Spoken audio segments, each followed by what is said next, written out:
Hello students, here we are going to learn the first topic from Maths Part 1 of Standard 9, that is the sets.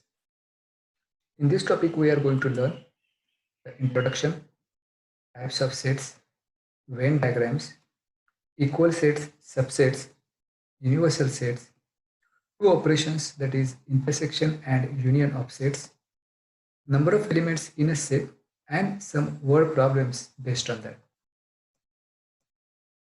In our daily life, we observe various collection of objects like birds, books, keys, flowers, and even numbers. So in simple word, we can define set as the collection of such objects is called as a set.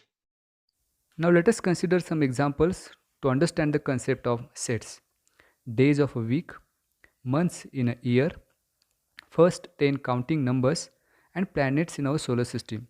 For all of these collections, we can declare every element of these collections. That's why these collections are called as set. On the other hand, we have some examples like brave children in the class or strong forts of Maharashtra. For these collections, one cannot declare exact elements of these collections because it changes from person to person. That's why these collections are not sets. From these examples, we can define set Define as set as if we can definitely and clearly decide the objects of a given collection, then that collection is called as a set. Generally, name of the set is given by capital letter A, B, C up to Z, and the members or the elements of that set are shown by small letters A, B, C up to Z. If we have and small letter a, which is an element of set A, then it is written as A belongs to A. So this is the symbol for A belongs to A. Now we have some examples. Suppose A is equal to, in curly bracket, 3, 5, 7, 9. So this is the manner in which we write elements of a set. So set A is the set of is the name of a set. In curly bracket, we write all the elements of that particular set, and we can observe here all the elements are differentiated from each other by a comma. So this is the method by which a set is written. Now here, as 3 is an element of set A, it is written as 3 belongs to A. Now let us observe some set of numbers. The first is natural numbers. So we also call natural numbers as counting numbers, as we use natural numbers to count an object. So n is equal to, it is denoted by capital letter N, and in curly bracket we have 1, 2, 3 up to infinity. So this is the set of natural numbers. If we add 0 to natural numbers, it will become a set of whole numbers, which is denoted by a capital letter W. Then the set of integers, it includes all the negative numbers, all the positive numbers along with the 0. So which makes the set of integers, which is denoted by a letter I. The set of rational numbers is denoted by a letter Q, and set of real numbers is denoted by a letter R. there are two methods of Writing writing sets. sets. The first of that is listing method or roster method. In this method, we just write all the elements of a set in a curly bracket. For example, set of odd numbers between 1 and 10 can be written as either a is equal to 3, 5, 7, 9, or a is equal to 7, 3, 5, 9. So note that here sequence is not important. Only we have to take all the elements in that particular set. Let us consider another example of writing set of letters of the word remember. So observe that here the letters R, M, E are repeated more than once.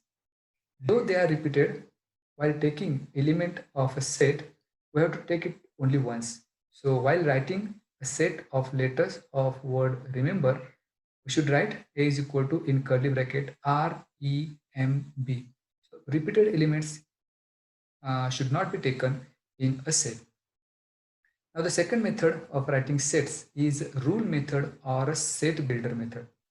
So in this method, unlike a list method, we do not list elements, but we write the general element using a variable followed by a vertical line and write the property of the variable. Now let us consider one example of that. A is equal to in curly bracket x such that x belongs to n where 1 is less than x less than 10, which can be read as set A is the set of all x such that x is a natural number between 1 and 10. So if we have to write this set by list method, we can write it as A is equal to 2, 3, 4, 5, 6, 7, 8 and 9, as these are all the natural numbers which we wanted here. That is x belongs to n. That means we need all the natural numbers, and the condition is provided that that natural number must be in between 1 and 10. So these are the all natural numbers between 1 and 10. So this set can be written by a rule method or a set builder method. So this is the second method of writing sets. Now the next point is types of sets. The first type is a singleton set. So set consisting of a single element is called as a singleton set. As the name suggests, it has only single element. For example, set A is equal to, in curly bracket, we have 2. So A is a set of even prime number, that is only one element is there, that is 2, because 2 is the only even prime number. So this set A is a singleton set as it has only one element. A second type is empty set or a null set. So if there is not a single element in the set which satisfies the given condition, then it is called as a null set or an empty set. So null set is represented by just a curly bracket, empty curly bracket, or a symbol phi. For example, b is equal to set x such that x is a natural number between 2 and 3. So as we can observe here, there is no natural number between 2 and 3. That's why this set does not contain any element. That's why set B is empty set. Now the next type of set is a finite set.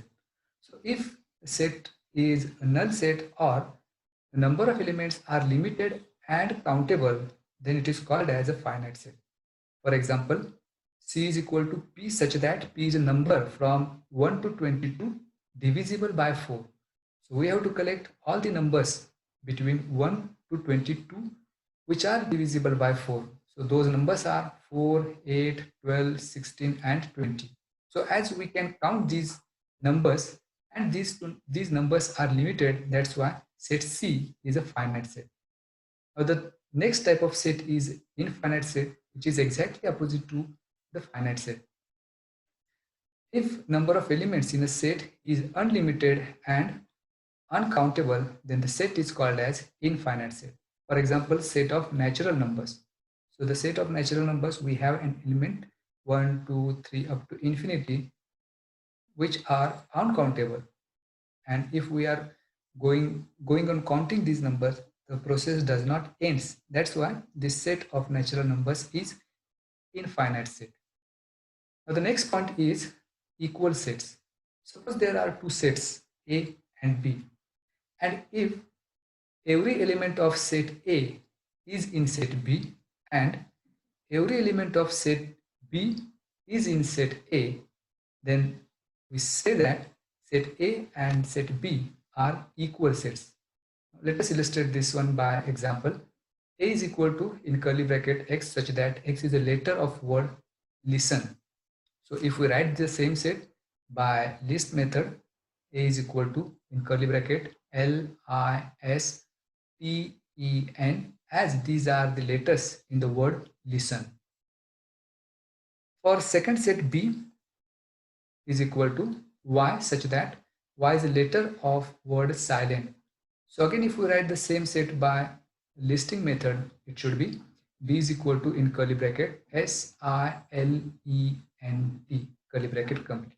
So if we observe these two sets A and B, we can observe here that each element of set A is in set B and each element of set B is in set A. That's why these two sets are said to be equal. So set A and set B are equal sets which are written as A is equal to B.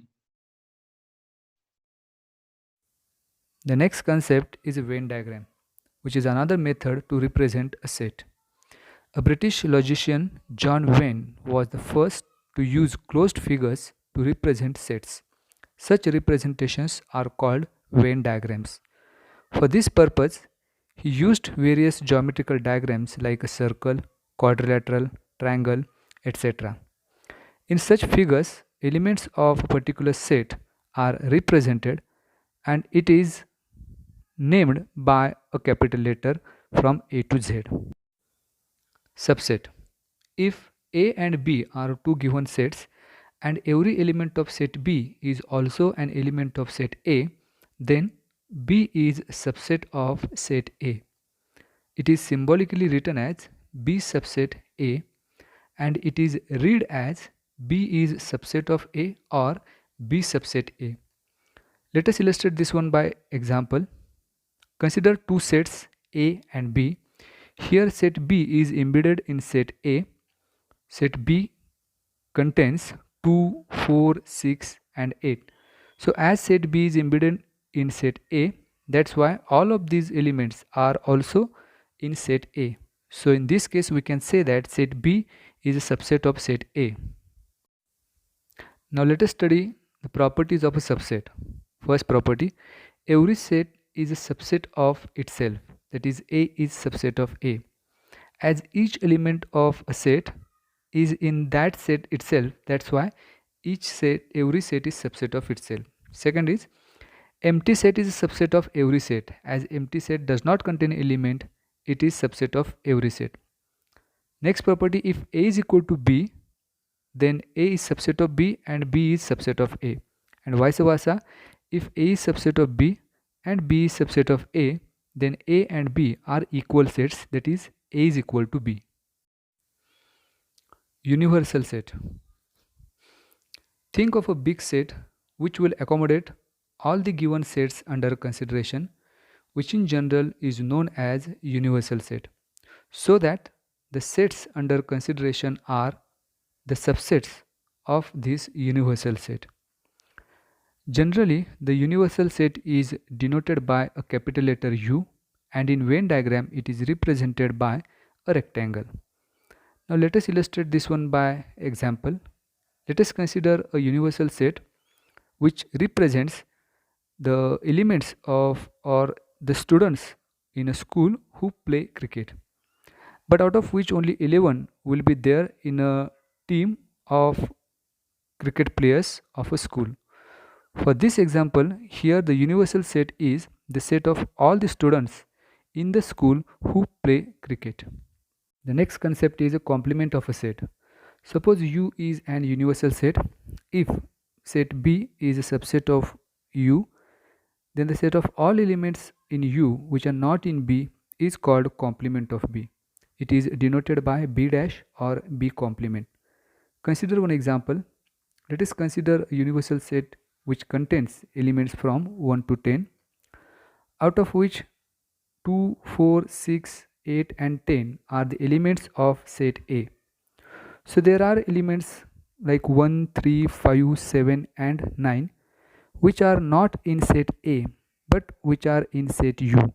So here if A contains an element 2, 4, 6, 8 and 10, then its complement A dash will be 1, 3, 5, 7 and 9. Properties of complement of a set. First, no elements are common in A and A dash. As A and A dash are complement to each other, no element will be common. If A is subset of U, then A dash is also a subset of universal set U. Third property is a complement of universal set is empty set and a complement of empty set is universal set. In our next session, we'll solve some examples based on these concepts. I hope you understand the topic. Thanks for watching.